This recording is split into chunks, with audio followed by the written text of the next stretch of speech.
Hey girls and guys and girls. Okay, so for my last word that I did, which was resist the temptress, right? I forgot to put the Bible story that was given to me to represent what was being said in that dream, okay?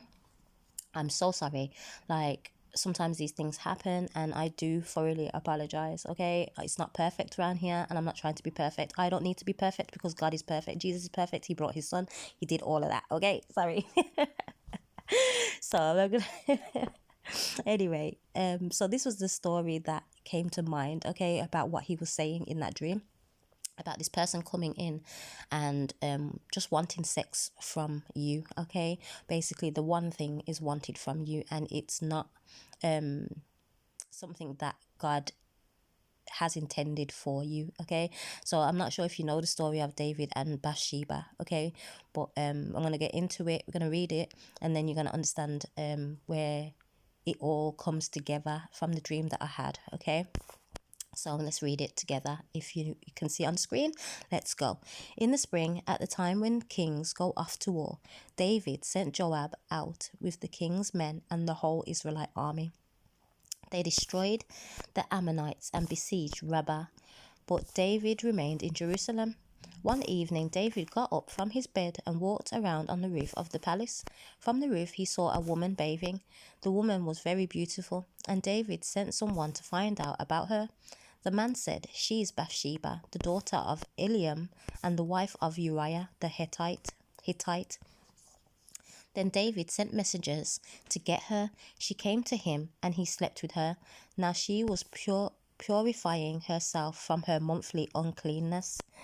Then she went back home. The woman conceived and sent word to David, saying, "I am pregnant." So David sent this word to Joab, "Send me Uriah the Hittite." And Joab sent him to David. When Uriah came to him, David asked him how Joab was, how the soldiers were, and how the war was going. Then David said to Uriah, "Go down to your house and wash your feet." So Uriah left the palace, and a gift from the king was sent after him. But Uriah slept at the entrance to the palace with all his master's servants, and did not go down to his house. David was told Uriah did not go home, so he asked Uriah, "Haven't you just come from a military campaign? Why didn't you go home?" Uriah said to David, "The ark and Israel and Judah are staying in tents, and my commander Joab and my lord's men are camped in the open country. How could I go to my house to eat and drink and make love to my wife? As surely as you live, I will not do such a thing." Then David said to him, "Stay here one more day, and tomorrow I will send you back." So Uriah remained in Jerusalem that day and the next, and David's invitation. He ate and drank with him, and David made him drunk. But in the evening Uriah went out to sleep on his mat among his master's servants. He did not go home. In the morning David wrote a letter to Joab and sent it with Uriah. In it he wrote, "Put Uriah out in front where the fighting is fiercest. Then withdraw from him, so he will be struck down and die." So while Joab had the city under siege, he put Uriah at a place where he knew the strongest defenders were. When the men of the city came out and fought against Joab, some of the men in David's army fell. Moreover, Uriah the Hittite died. Joab sent David a full account of the battle. He instructed the messenger, "When you have finished giving the king this account of the battle, the king's anger may flare up, and he may ask you, 'Why did you get so close to the city to fight? Didn't you know they would shoot arrows from the wall? Who killed Abimelech, son of Jerubbesheth?'" Cannot pronounce that. "Didn't a woman drop an upper milestone on him from the wall, so that he died in Thebes? Why did you get so close to the wall? If he asks you this, then say to him, 'Moreover, your servant Uriah the Hittite is dead.'"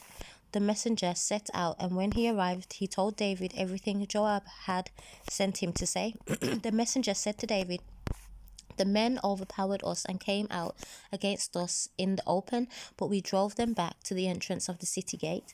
Then the archers shot arrows at your servants from the wall, and some of the king's men died. Moreover, your servant Uriah the Hittite is dead." David told the messenger, Say this to Joab: don't let this upset you. The sword devours one as well as another. Press the attack against the city and destroy it. Say this to encourage Joab: when Uriah's wife heard that her husband was dead, she mourned for him. After the time of mourning was over, David had her brought to his house, and she became his wife and bore him a son. But the thing David had done displeased the Lord. Okay? And then you can continue to go and read on about the story of David and Bathsheba. Their child never made it. God frowned upon him. It was a whole big mess for him, messing with a woman that was not his to mess with. Okay, Bathsheba was an entire married woman out here in these streets. Okay, and as you seen, she happily, I couldn't even say happily, she went in to go and see David, and immediately they slept together. Okay, it says here, then David sent messengers to get her. She came to him and he slept with her. She was purifying herself from her period.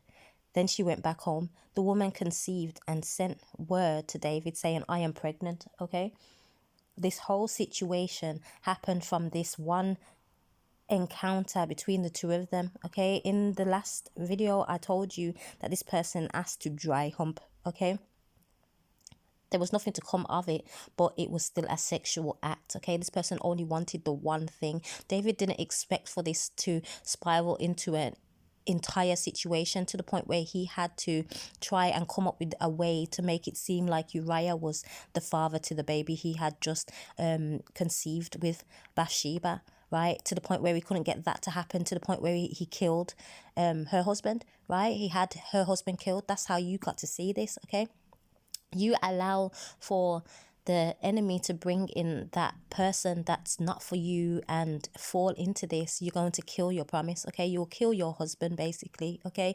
spiritually speaking, not to say physically, but because you have engaged in something that is not of God, that was not planned for you, that is sent from the enemy. Not to say that the person's a bad person, okay? We're not saying that the person's evil or anything like that, because he will send good people too, okay? And it will be deceiving, because they will be so close to everything that you know is for you, that you want, that you desire, that he has possibly turned around and said is yours. Okay, but if it's not the person he has said is yours, then it's not your person. So do not fall for it. Okay, because you can lose out. You can lose out on your family. You can lose out on the kids you're supposed to have. You can lose out on the husband and the wife you're supposed to have. Just do not fall for the trick. Okay, do not fall for the trick. And by all means, go into 2 Samuel 11 and go and read the rest of the story about Samuel and Bathsheba. Okay, and I hope that this is a bit of the clarification from the video that I just did also, because this was the story that came to me instantly. Okay, instantly, because of the deed that was taking place here. Okay, there's probably other stories that will depict what I had said in that dream, but this was the one that was given to me straight away. Do not allow for that person to ruin or destroy what God has for you. Okay, it's very, very important that you stand up firm and say no. Okay, it's no, and no means no. All right, so I'm out of here. Have a great day, evening, night, whatever it may be, wherever you are. Ciao.